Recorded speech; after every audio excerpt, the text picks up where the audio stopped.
Itinanggi ni Pangulong Noynoy Aquino ang bali-balitang kinimatay at naospital siya nitong Sabado. Pinabulaanan ng Pangulo ang isyu sa kanyang talumpati sa paglulunsad ng South Luzon Expressway Extension Project sa Chaong, Quezon. May ulat on the spot si Teresa Andrada.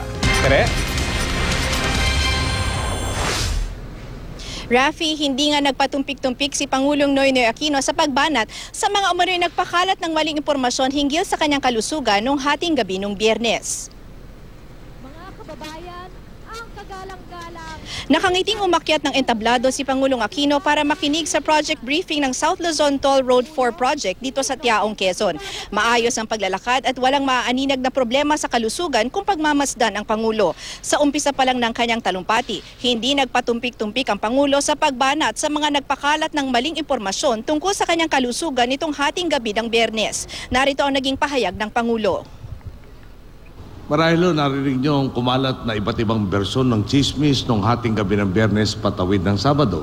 Ang sabi po, nag-collapse daw ako sa Malacanang na may malubharaw akong karamdaman habang ang iba naman ay nagsasabing nasa ICU na ako. Na makita nila ako nung Sabado ng gabi na wala namang problema sa kalusugan. May panibagong chismis na namang lumalabas. Kami raw ang nagpakalat ng katang-isip na ito para lang makakuha ng simpatsya sa publiko.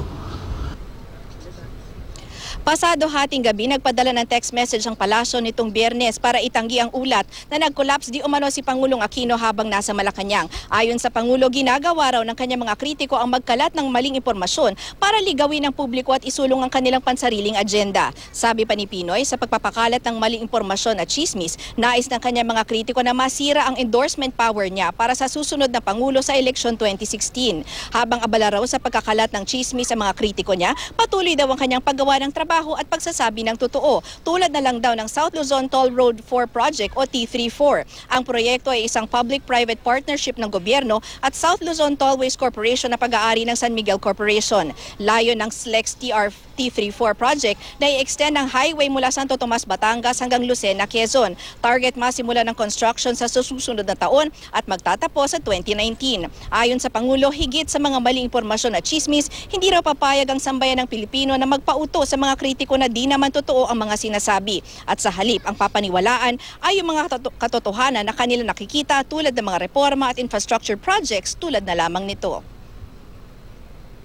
Rafi, pagkatapos nga ng talumpati ni Pangulong Aquino ay agad na rin siyang umalis. Hindi na siya nagbigay ng pagkakataon na matanong pa siya ng mga miyembro ng media hinggil dun sa karagdagang impormasyon tungkol nga dun sa kumalat na chismis, pati na rin yung mga iba pang balita gaya na lamang ng Mama Sapano encounter. Balik sa'yo, Rafi.